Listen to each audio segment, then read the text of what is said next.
धाम में तुहे घुमाई कमाल वेद रुपैया।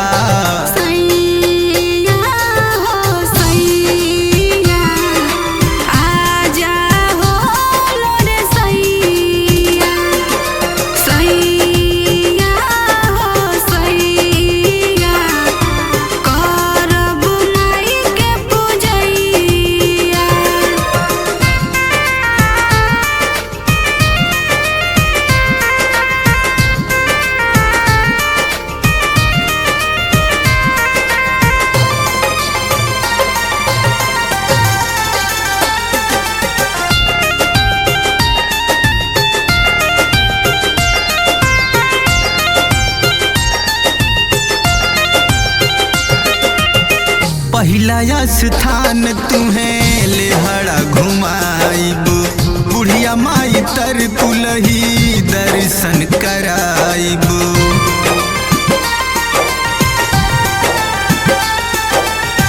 पहिला स्थान तुम्हें लेहड़ा घुमाइब बुढ़िया माई तर कुलही दर्शन कराइब।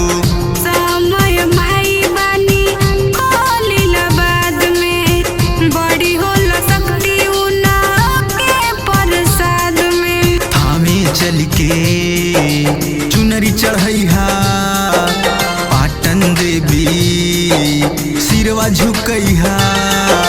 थामे चल के चुनरी चढ़ैहा पाटन देवी सिरवा झुकैहा। नवमी के समैया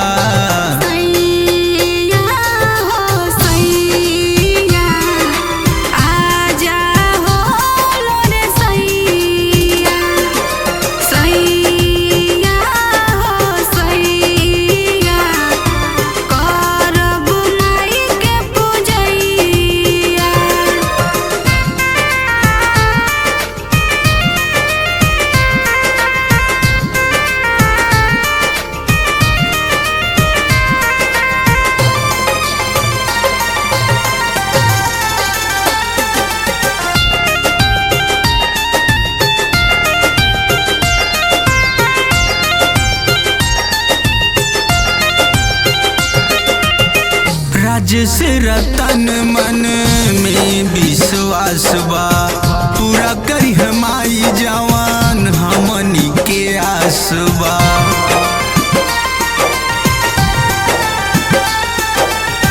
राजसी रतन मन में विश्वास बा पूरा करी माई जवान हमनी के आस बा।